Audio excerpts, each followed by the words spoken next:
freedom is not a thing in China. It is. Well, freedom is barely a thing here. Because it's not like this platform isn't censoring us and closing its grip, and they're basically the government. You're not wrong, Vigilante, because in reality, these things that we call companies, specifically in tech, are nothing more than extensions of the state, even though they are not technically the state. But it's true. They are extensions.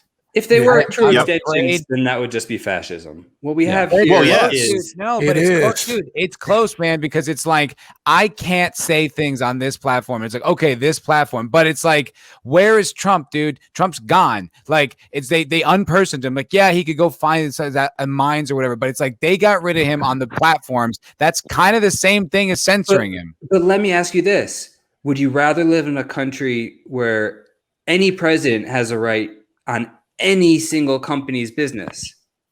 No, but that's not what we're saying, dude. We're saying the reverse of that matters just as much. My private this argument is bad, and the reason why it's bad is because when the thing that sucks about it is the libertarians. What we're going to do is we're going to say my private company to the point that we get censored and where our opinions are not allowed to disseminate. That's one of the biggest issues out there, is that we'll keep defending this garbage, saying it's a private company, they have a right to do what they want. But you realize the ones that are going to be censored are going to be us. It's not even a private company issue. It's not clean at all. But Vigilante brought this up, dude. It's not a private company issue anymore. No. Once Amazon decided Parler couldn't be hosted, it's not a private company issue anymore. That was not legal. It's not just that. Interesting situation, and there was no consequence. They're the government. I just think that's a fallacy of an argument to say, well, it's just these companies. Like, there's only three of these companies. Hold it. Specifically about the president. You don't want a president that has every right to go anywhere and do anything. That's a king. We don't believe in that. It's just an example. I'm not using the president. I'm just saying. I'm not saying Trump, that's anyone. I'm saying that's what I was talking about. I'm not talking about. I agree with you exactly on Amazon and Parler. That is. If they collectively decide they don't want to hear your voice, that can happen. That's the same thing as censoring your free speech. I think it's very different in terms of your world leader or your country leader. I mean you. I mean anybody. No, exactly. Right. And so for you, it's very different than the president. So what Vigilante? I want to hear what Vigilante says. There is we are very close to that point that you're talking about. And just by the way, the current president, because he is the current president, was able to have things that happened to his son erased from the media conversation to the point to right now, I don't still think I can say it on the platform. So I don't know how thin is that hair? How long has that been going on in this country? To that extent? To that extent. I can't say things absolutely to that extent, going back at least 100 years, if not all the way back to the beginning of the country. You're saying? No, absolutely not. Fair. Absolutely not. No. I disagree with that. I disagree with that. Exactly what happened with Sally Hemings. I heard what you said. Now let me counterpoint. I'd say, dude, it was like, no way, dude. If you printed an article that was like shitty about anybody, okay, it's like, yeah, they might not like you, but that's not the last time you can contribute publicly. Do you understand? Like, once you say something that they deem you can't, that's it, you're done. That you're fucking done. If it's attached to your name, you can't go on Twitter ever again. It's a lifetime ban. If you can't go on this platform, it's a lifetime ban if they know it's you. Dude, that is unprecedented. That is unprecedented. It's unprecedented for individuals. It's not unprecedented in the political sphere for political leaders. And there is a difference because we don't want the political leaders to have the ability to do things over us. When it comes to us individuals, I completely agree. I just have a different feeling when it comes to leaders. I want to produce the Pentagon Papers as a counterpoint, because the Pentagon Papers gave political leaders essentially carte blanche to slander anyone they want, they can't be slandered. That's it. They can't be slandered because they're public figures. But that's proving my point, though. But that doesn't stop them. But that doesn't cancel them. That doesn't end them. It just means that now it's a shit slinging contest. For sure. And that's all we get. But sometimes that is all you're going to get. But let's put it this way: would you want the president to be able to shut down Twitter? Let me ask you. Ace, just to keep the conversation more about like individuals, not the president, just like anyone. Let's just say you and your name, like, you were collectively banned from, YouTube, Twitter, Facebook. Let's just say those three. Yeah, absolutely. Would you not feel that your voice had been taken from you? Personally, not really. Yeah.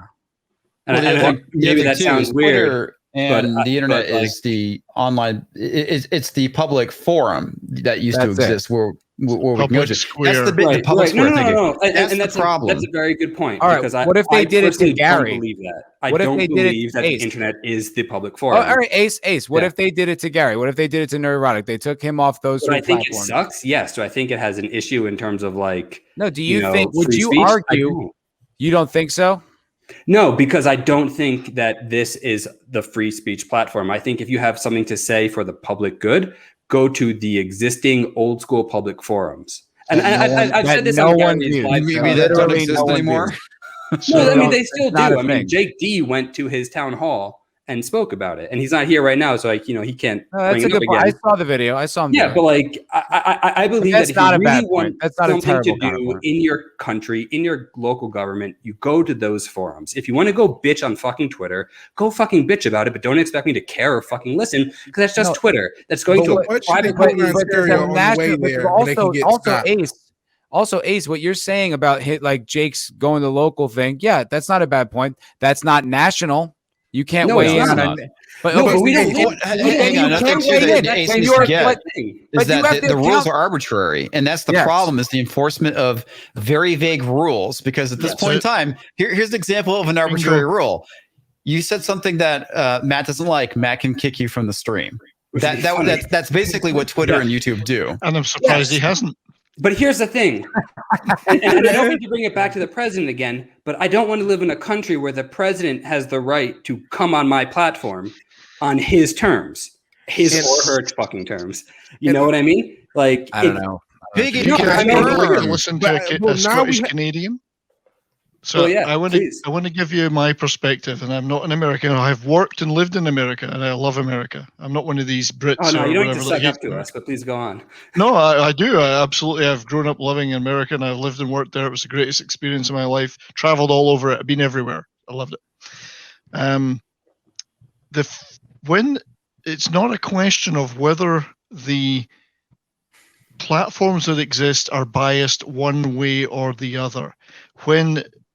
If you look at the history of the US and the way the founding fathers and the Bill of Rights and the Constitution were set up, they absolutely expected, indeed wanted media to be biased, but it was biased both ways.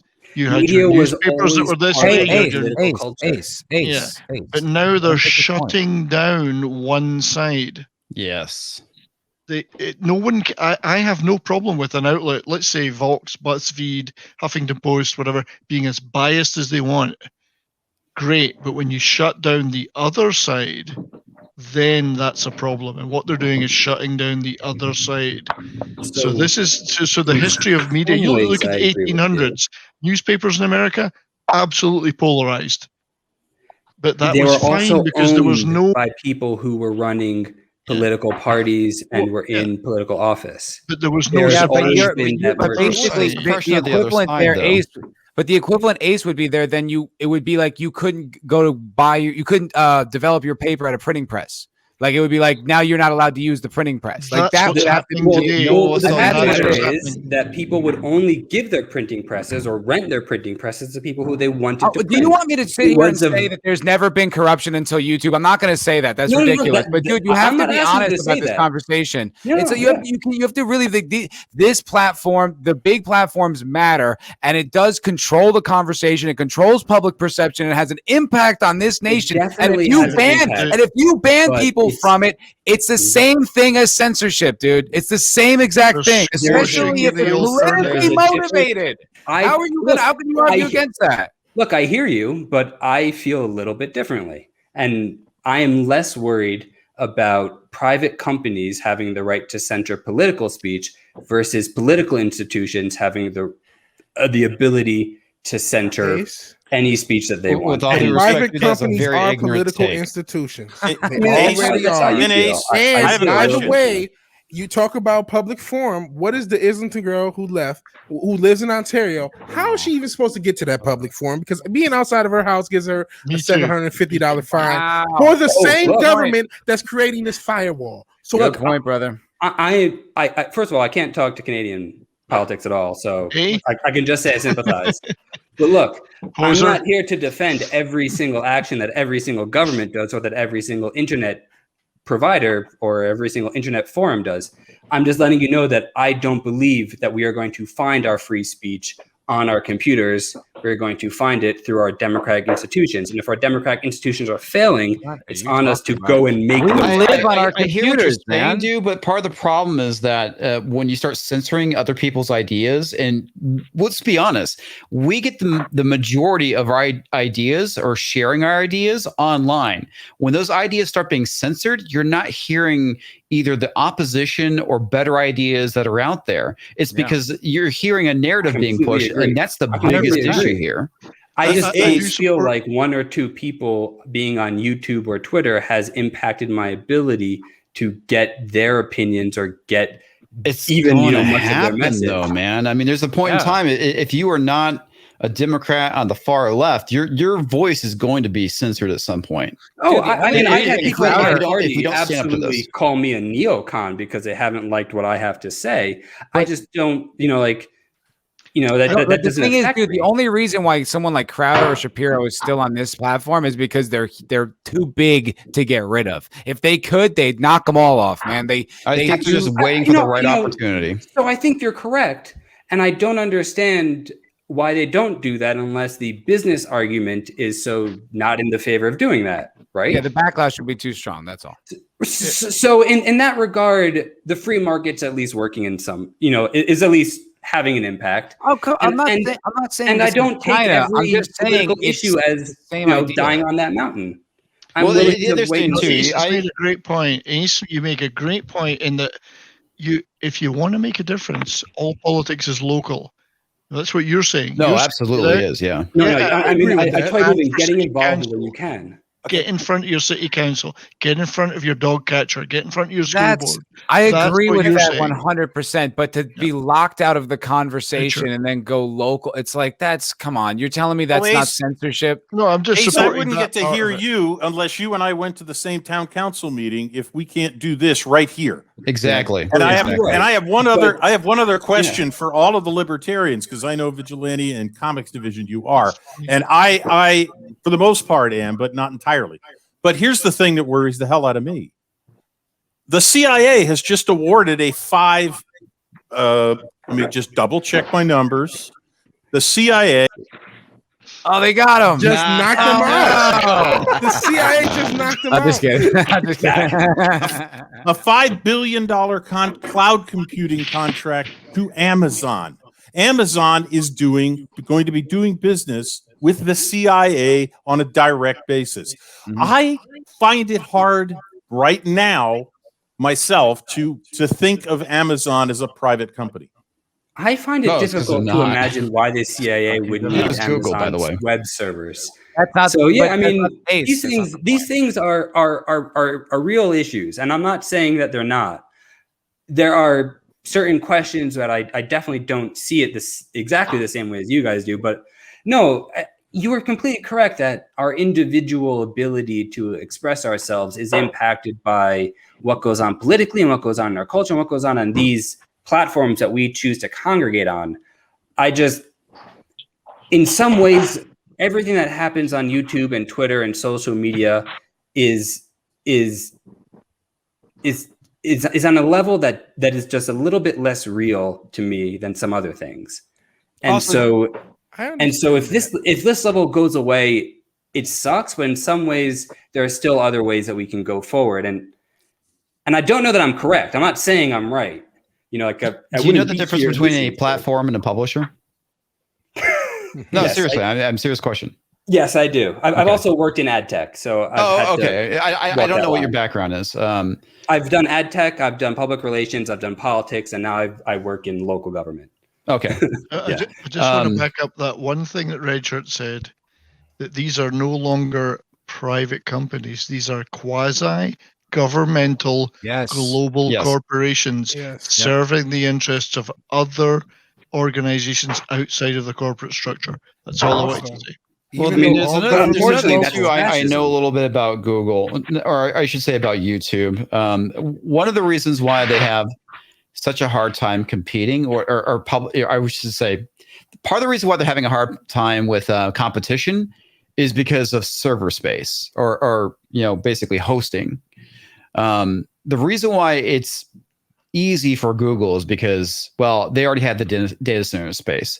When Google bought YouTube, all they had to do is slap them in their data center. They're good to go. The issue with actual competition is they have to have that exact same kind of real estate.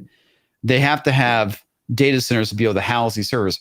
YouTube has crazy amounts of servers to basically go and serve out this content. Right now, there is no viable competition because that shit's expensive. Well, I heard that didn't technically what Amazon did to Parler, wasn't that illegal? But it's like, yeah.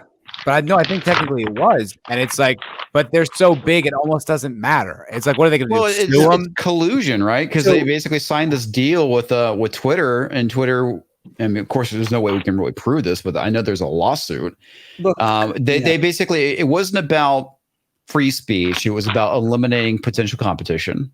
And that's the problem when you have these big tech collusion going on. They're too big. They don't need to adhere to the normal laws and rules, and that's I completely agree. And that's where libertarianism and progressivism meet, because this is exactly what progressives were talking about 120 years ago, where you have these giant corporations that can dictate any terms on anybody, and people really didn't feel free at all. Well, back to the whole thing with collusion. There was a service back in 2017 called VidMe. I don't know if you heard of them or remember them. Yep, remember that. Vimeo? But they basically shut down in December of 2017, and the reason why is that they were literally crushed by their competition, which was YouTube and Twitter. They didn't want them to be around. They basically screwed with them with payment processing, I believe, and all this other stuff. And eventually they shut their doors. And that's one of the biggest problems right now, is that Google holds a monopoly in this space when it comes to, video sharing. We have some promising stuff coming out of Odyssey and a few others, but for the most part, there's nothing. There's no serious competition to YouTube. No one's gonna jump ship to another platform. And I'll tell you this about Odyssey, and I embrace Odyssey. I have all my videos immediately go to Odyssey after I upload them. Well. I have 0 views on them. 0. I'm not a big channel. I have no views. Okay, so it's like, listen, I'm all about Odyssey, but at least someone's seeing some of the shit I put out here. Yeah, Odyssey's not giving me any views either.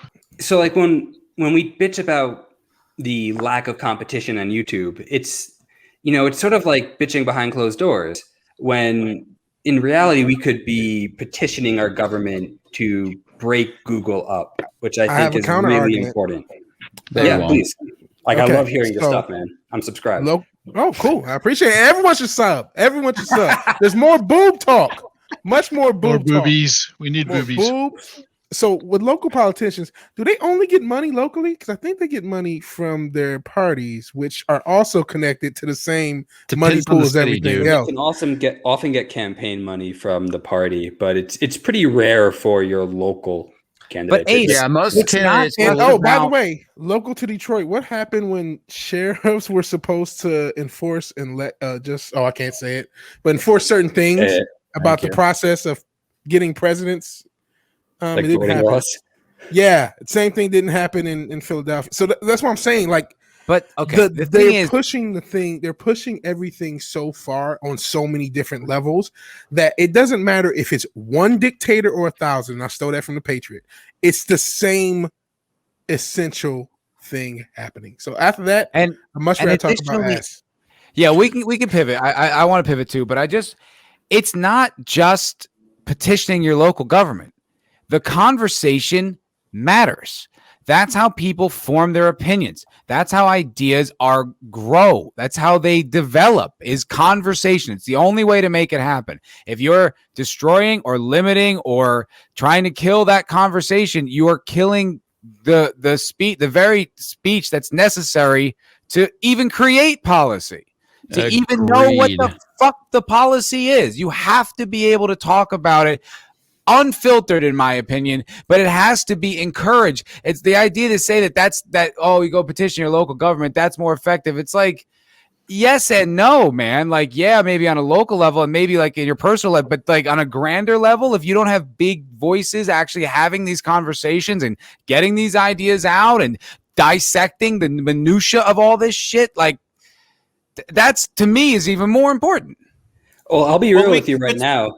And it's that I don't believe most people have even an ounce of the ability to think about the important issues in a way that is objective or honest. It doesn't matter. So and what? No. And so when there's these big conversations, most of the time I'm ignoring it until I find good voices. Like when I hear comics talk, I'm hearing opinions and I'm like, this is good, this is interesting, and it's giving me stuff to think about.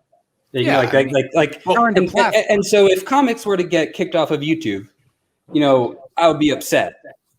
But we still live in a country where I could find a way to hear them. No, maybe I might say fuck it, I'm done. I mean, and you'll never hear from me again. Or less. You never know. True. It'll be certainly less. That is a consequence I don't often think about. The good news, though, is that if we didn't have this platform, at least we have the media to give us multiple points of view so we can form our own opinions. Exactly. Oh, wait a minute. No, we can't. No, we can't. No, exactly. That doesn't happen anymore. And that's the thing, man. And that's the thing. And this is the good thing about YouTube, is that people made their own platforms and they're saying their own narratives, and they don't need to pick one or conform to the most powerful one. They get to say their own truth, and they get to dissect facts as they want to be told. I want to be told what the truth is. No, I'm just kidding. And a lot of people are like that, though, man. You kid, but that's. Hey, that's the sad part. Look, I don't have the emotional energy to figure out. No, you're right, because I'm 6 whiskeys in. I'm just joking.